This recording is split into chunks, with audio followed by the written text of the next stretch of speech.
So the next thing I wanted to do was use some simple green on the valve covers. These are the valve covers that came off the '03 GT.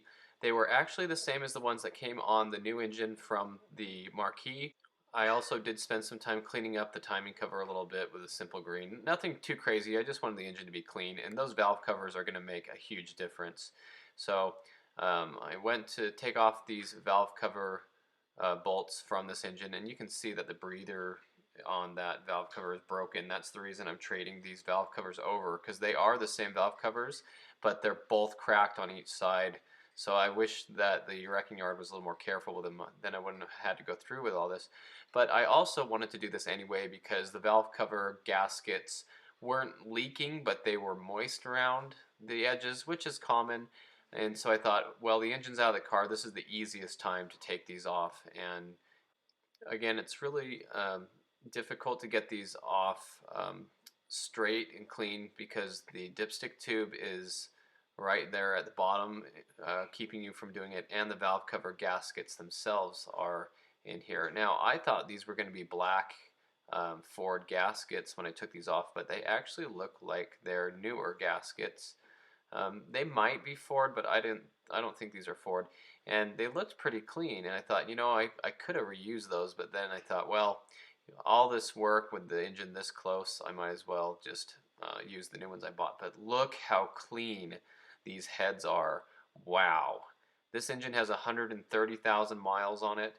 That's actually about what the car has on it too, but these are immaculate. These are extremely clean, no staining of orange from poor oil changes.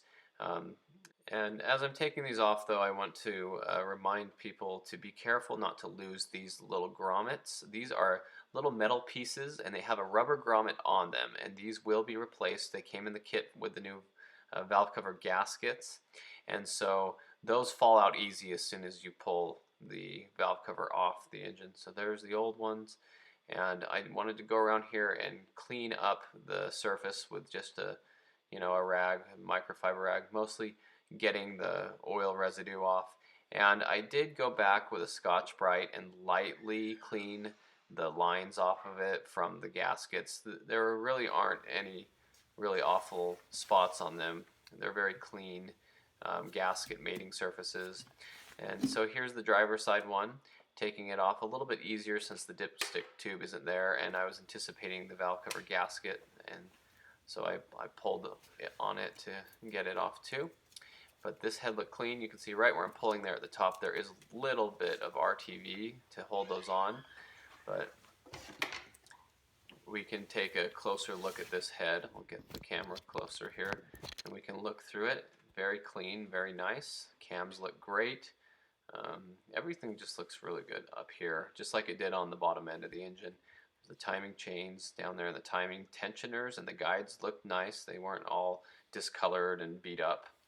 And so the next thing I wanted to do was go through here with the socket and rotate the engine, and you can see the engine move, and you can see the cams move over. For a lot of people, they haven't seen this before. It actually looks pretty cool when you have both cams turning at the same time, and the cam gears and everything.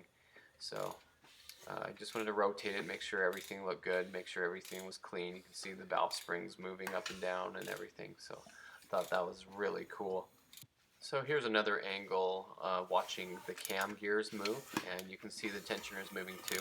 Something to note about the tensioners is they go tight and then they will go loose a little bit. You'll see the chain get a little bit of slack on the top area there, and that is perfectly normal. The reason it does that is because it doesn't have oil pressure in the tensioners and everything, and some people get worried. So this is the timing cover and the head. Those two mating surfaces, you see here's the timing cover. That's what it looks like. Where those meet, you need to silicone a dab right here of RTV. So what I like to do is get some Scotch-Brite on there, clean it up, and then just put some RTV, and you'll see me do that in a minute here. There's one last look at the cam all cleaned up with the Scotch-Brite. So these, like I talked about, were very important. Make sure to save these, and we're going to use the new grommets on them. So I wanted to clean these up a little bit. I thought the best thing to do in this case would be to go ahead and put them in this cup and soak them in simple green, degreaser, and then we can use them with the new valve covers. And these are the new grommets here that came with the kit, and we'll put those on when we do uh, the valve cover gaskets and when everything is soaked and cleaned, and we're going to let that soak overnight so that they'll be nice and worn out. And I added a little bit of water to that too, and put a lid on it and then shook it up too. I thought that was a good idea. And shake it up a little bit and that'll clean it up. And I also wanted to clean the inside of the valve covers with a toothbrush and simple green because this is especially dirty on this side because this is where the blown head gasket was and it had a gross look to it, but this is how they cleaned up. They are a little stained on the inside, you can tell, but nobody's ever going to see that. It doesn't really matter, but they are clean now, so I'm very happy with that. And look how good these came out. Wow, those look brand new. Nice with simple green on them and cleaning. So here are the new gaskets and grommets. And something I wanted to point out is these that we were talking about. You do put the rubber piece on with the little flange part on the top. That little flange points downward on this. So you want the flat part to go against the flat washer part of this um, grommet holder piece, whatever you want to call it, and then it goes up through here just like it came off. But something about these gaskets is if you look at them up close, you'll notice that they have these three little prongs on them, and those need to be wedged around the rim. I'll show you exactly what I'm talking about here. If you look down in there, you can see that third one is still sticking up there. The other two are behind the back of that washer, and you just need to work them until they're all in there. And so I did that with all of them. So this is how you do it. And this helps hold the valve cover in place, which is really nice because it's really difficult to try to put valve covers on when these don't hold. But there you go. See how nice that is? Those look really good.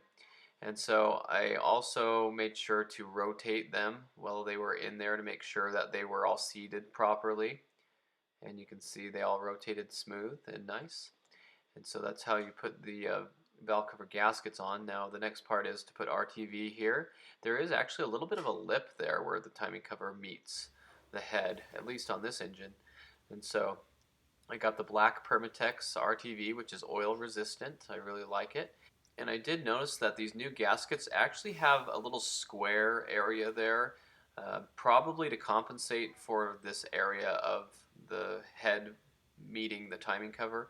So I put a very thin film layer of it there because I wanted to make sure that I didn't compromise the new gasket. I didn't want to double gasket it and make it leak. So I just put a little bit there, mostly to make sure that there wasn't oil coming up from the inside of the timing cover and between the head there, not so much leaking on top there, but coming up through the bottom side. Now the RTV is not going to dry super fast, but it does start to harden, so you want to get these on quickly. And of course being careful of putting these around the timing cam gear and the oil pickup tube without forcing them or cracking the valve cover. Now something very important about these valve cover bolts is that you should put them all in finger loose before snugging them down, because if you snug the top of them all down and then you go to put the bottom ones in or vice versa, they will cross thread pretty easily. As a matter of fact, on the other engine I did, on the 97 GT, it was a PI engine like this out of an 03 GT, and that one had a spun bearing.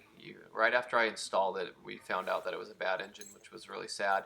But the shop who did it the next time, because they had offered, my friend, if you had seen the story, he had his actually students doing this, and they cross-threaded one of the valve cover bolts doing it that way, so they had to do a helicoil on it, so that was actually pretty unfortunate. So just be very careful, get them all in snug, make sure they go smooth. You just don't want to cross thread them. And of course when you put them on, you do like a crisscross pattern, and I did do all the torque specs on these. I did look it up, and I believe they were 5 foot-pounds.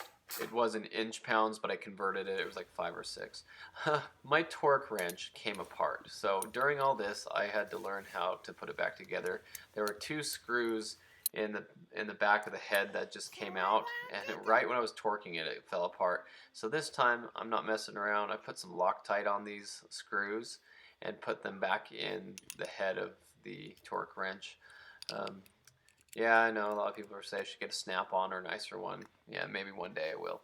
But anyway, I did go back and torque these all down to the inch-pound measurements that I was talking about. Inch pounds is what it says, but I converted it, and I think it was like 5 or 6 foot-pounds. So that's what I did on here. Very light, but you just want to make sure that these are all on nice and snug.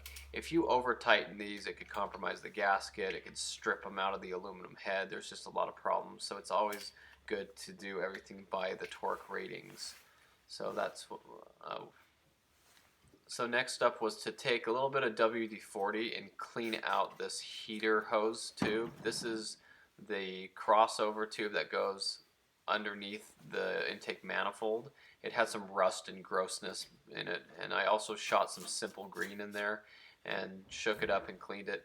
So this tube goes from the back of the water pump underneath the intake manifold, and then it goes to a hose that leads to the heater core. And so this is an important piece, and actually you need this if you're doing a PI swap. And if you're taking the engine out of a Grand Marquis like I did, or a Crown Vic, you need this piece from the Mustang. It is different. It puts the hose in a different spot. And then I went ahead and rinsed it out and cleaned it with some water, and you can see it came out nice and clear there. So that worked out very nicely. So this is where the tube actually goes in the block. You can see it goes on here. There are 2 O-rings, and sometimes these will leak and you'll have a little coolant in the valley there of the block. It's unfortunate, but it does happen, so there'll be ways to go around that. But anyway, on the back side there is a nut that holds it onto the stud, and so this is where it goes on the back. I put that nut right where it needed to be to make sure I had it. So anyway, it goes flush up there when it's on. This is a knock sensor, and this comes out. So this is for the Grand Marquis and the Crown Vic. They have knock sensors, but the 2 valve Mustangs don't. I didn't want to forget the motor mounts either. These are different than the Crown Vic. You need to get the Mustang ones and put them back on. So now it finally came time to pull the engine out of the garage and get it ready to put in the car. This is a very exciting day for me. I've been cooped up in the garage with this engine, and it's been cold and everything, so it's nice to be in the garage to work on it, but I wanted to go out where the daylight is and actually start getting this engine ready to put in the car. So wheeling it around, of course, is a little tricky in the garage, but you don't want to get the wheels stuck in the crack like this. Go over it quickly.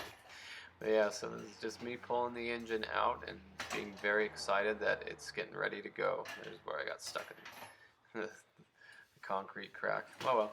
Anyway, out goes the engine, and let's get it close. Now, before we get the engine there, I want to show you something about the transmission. This is an extra transmission and torque converter that I have, and what you need to know about this is when you put the torque converter on, usually most people will put it on like this, and they put it in, and they think that it's on there, but this cannot be flush.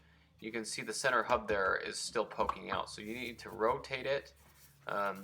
It's actually a good idea to keep rotating it in a circle, but if you rotate it and get it in there, then it will go deeper than that, and that is something I tried to make sure that I did with the car on this case. But here's the engine sitting out here, looking good in the sunlight, ready to go. Still has some things I need to change on it, but anyway, car's looking good. Got some more simple green. Thought I'd come out here and clean up the engine bay a little bit before I got too crazy. This is where the blown head gasket was spewing orange, rusty water coolant all over the firewall of the car. So I wanted to get in here and clean a bunch of this off. Obviously, it'd be a lot easier to do this when the engine's out of the car. And even though I was in a hurry and excited to get the engine in the car, I wanted to make sure to go ahead and clean this all up so that it looked better because it's just so much easier to get to. So here's the torque converter. I went ahead and rested in there, and I actually stood in the engine bay and went ahead and put it in the transmission. So car is ready to go, and the engine's ready to go. Here's a couple pictures of it in the daylight. And I just wanted to gently wheel this down the sidewalk and get it as close to the car as I could. I did end up actually slowly backing it off the curb, and I got it down very nicely. And so I had to move the other GT to get out of the way. And so here is the whole setup ready to go into the car. The engine on the engine stand and the GT looking good over there. But the next thing I need to do is get the engine off the engine stand so that I can get to the flex plate. So with the torque converter in place, everything looking good in there, I did also add a quart of trans fluid into the back of the converter before I put it on. I went ahead and took the engine stand off while supporting the engine on the hoist, and I put the flex plate on. So on a manual transmission, this is called a flywheel. On the automatic, it's called the flex plate. The flex plate just doesn't have anywhere for a clutch to touch the surface. I did put red Loctite on these as well, and I did torque these to spec. They were 65 foot-pounds, I believe. So now with the engine suspended off of the tire, with the flex plate all torqued down, everything ready to go, I slowly moved the engine closer to the car and then lifted up and got it over the car.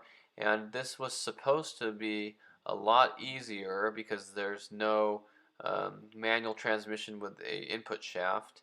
But this was the first time I tried doing it this way with the transmission still in the car, and I'll tell you what, this fought me for 2 days trying to get the engine in there right. It was a total mess. I was trying to be so clean about this. I had no fluids in the car, no oil or coolant or anything. I didn't think it was going to make a mess, but fighting the engine was awful trying to get it in there. The motor mount studs kept getting in the way. I eventually had to take the motor mounts off the engine, drop them down in the K-member, and then slide the engine in. And even then, I put it together, and it was a mess. And that's all to come in the next video. So I'll tell you all about that in the next video and how that went. But as you can see in these pictures, I had a huge fight. I had to pull the engine out a couple of times to make sure it was right. I would bolt it up to the transmission, and it would freeze up the pressure plate, and it would freeze up the torque converter. I had to keep taking it off. It was a mess. The dipstick tube on the transmission actually got caught and pulled out, and it dumped all over the ground, and I had to jump under there and plug it. It was a huge mess. Totally soaked my sweater that I was wearing on top of these clothes. So that's all to come. So thanks for watching the video. Stay tuned for the next update on this car, and thanks for watching.